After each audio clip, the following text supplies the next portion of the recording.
I will talk about how can you find activity on your SweetMeet app. We go to figure out the solution on how you can do that on your app. So you just follow these ways, then it's going to work with you.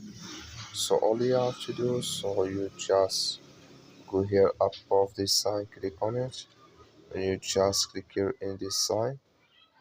Then it's going to show for you a list like this here. So then all you have to do now, just click here on activity here. So when you just click on it, it's going to take you to next step here. So you have to skip this ad here. So when you click on activity, it's going to show for you like this here. Then here you will find all activity you have here. I have nothing yet, but if you have it, you will find it in this list. That's all you have to do. Thank you for watching. Don't forget to support us.